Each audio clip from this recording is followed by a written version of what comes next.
జగిత్యాల జిల్లా private degree కళాశాల తరపున మీ దృష్టికి తీసుకువచ్చే విషయం రాష్ట్ర ప్రభుత్వం గత 3 సంవత్సరాలుగా 2021, 22, 2022, 23, 2023, 24 మాకు ఇవ్వవలసిన ఫీజు రీయింబర్స్మెంట్ మొత్తాలను విడుదల చేయకపోవడం వల్ల మాకు కళాశాల నిర్వహణ భారంగా మారింది.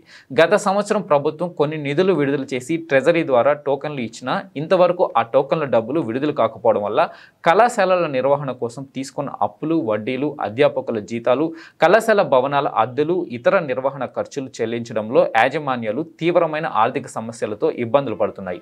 కావున మీరు మా ఆర్థిక పరిస్థితిని దృష్టిలో ఉంచుకొని మా నియోజకవర్గం ప్రతినిధిగా ప్రభుత్వం దృష్టికి మా సమస్యను తీసుకువెళ్లి నిధులు విడుదల చేయించగలరని కోరుతున్నామని ప్రభుత్వ డిగ్రీ కళాశాలల యాజమాన్యాలు ఎమ్మెల్సీ జీవన్ రెడ్డి గారిని కలిసి వినతి పత్రం అందజేశారు.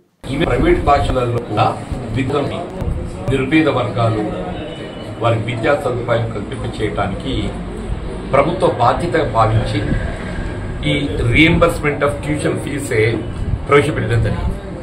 ఇప్పుడు వాస్తవంగా విద్య, వైద్యం ఈ రెండు కూడా ప్రాథమికంగా ప్రభుత్వ బాధ్యత, రాజ్యాంగ పరంగా కూడా. ఇది రాజశేఖర రెడ్డి గారు ఏదైతుందో అటు ఇంజనీరింగ్ కళాశాలలో కానీ, ఇటు సాధారణ ప్లేన్ గ్రాడ్యుయేషన్ కానీ, ఈవెన్ ఇంటర్ స్థాయి విద్యార్థులు కానీ అన్ని స్థాయిలో బోధనకి ఏదైతుందో ప్రభుత్వ పరంగా ఈ విధంగా రీయింబర్స్మెంట్ విధానాన్ని ప్రవేశపెట్టి వారికి అండగా నిలవడం జరిగింది. సరే, తదుపరి కాలంలో అది కొనసాగటము, తెలంగాణ రాష్ట్రం ఏర్పడ్డ తదుపరి ఆ కార్యక్రమం కొనసాగింప చేయడంతో పాటుగా అమలు చేయబడుతున్నప్పటికీ కూడా గత 3 సంవత్సరాలు, ముఖ్యంగా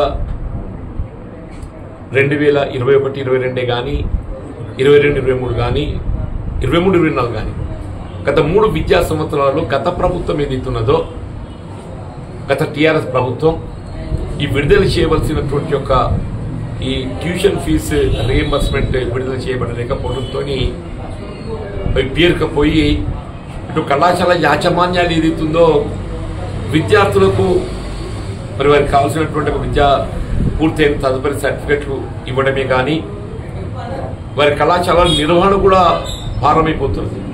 కళాశాల నిర్వహణ కూడా ప్రభుత్వం పరంగా రావాల్సినటువంటి నిధులు విడుదల చేయబడ్డప్పుడు మాత్రమే వాళ్ళు కొనసాగించగలుగుతారు. మరి నిర్వహణ భారం కావడంతో అనేక ఇబ్బందులు ఎదుర్కోవడం జరుగుతుంది.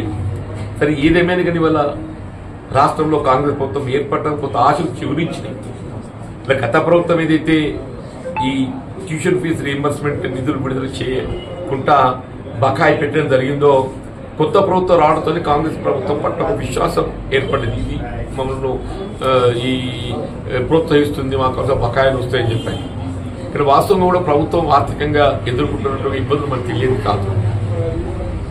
ఇటు వ్యవసాయ రంగాన్ని, రైతాంగానికి రుణమాఫీ కానీ, వ్యవసాయ పెట్టుబడులు సమకూర్చడమే కానీ, ఇవాళ అటు ఆరోగ్యపరంగా ఆరోగ్యశ్రీ కార్యక్రమానికి కావాల్సిన నిధుల విడుదలే కానీ, ఇట్లా విద్య కూడా ఏదైతుందో నిధులు విడుదల చేయాల్సిన బాధ్యత కూడా ప్రభుత్వంపై ఉంటే తప్పకుండా చెప్పండి. నేను ఈ అంశాన్ని అంటే దాదాపు ఐ థింక్ అబౌట్ 1000 crores ఉంటాయి అనుకుంటాను for all private degree colleges in state. మనకి 21, 22, 22, 23, 23, 24 3 ఆర్థిక సంవత్సరాలకు సంబంధించి దాదాపు 1000 కోట్ల వరకు బకాయి పడి ఉంటుంది. ఈ 1000 కోట్లు కంటే విడుదల చేయగలిగినట్టయితే మనం ప్రైవేట్ యాజమాన్యంలో విద్యా బోధన పొందుతున్నటువంటి ఒక విద్యార్థులకు కావాల్సినటువంటి ఒక సహకారం అందించగలిగినటువంటి వాళ్ళ మొత్తం ఒక భావనతో ఈ అంశాన్ని మేము రాబోయే శాసన మండలి సమావేశాల్లో ప్రత్యేకంగా ఈ అంశాన్ని లేవనెత్తి చర్చించడంతో పాటుగా గౌరవ ముఖ్యమంత్రి రేవంత్ రెడ్డి గారి దృష్టికి, అట్లాగే ఆర్థిక శాఖ మంత్రులు బట్టి విక్రమార్క గారి దృష్టి కూడా తీసుకెళ్లి ఈ నిధులు విడుదల చేయించడానికి తప్పకుండా ప్రయత్నం చేస్తా. ఇదేనా కానీ మీరు ఈ విద్యకు సంబంధించి మీరు చేస్తున్న కృషికి నేను అభినందిస్తున్నాను.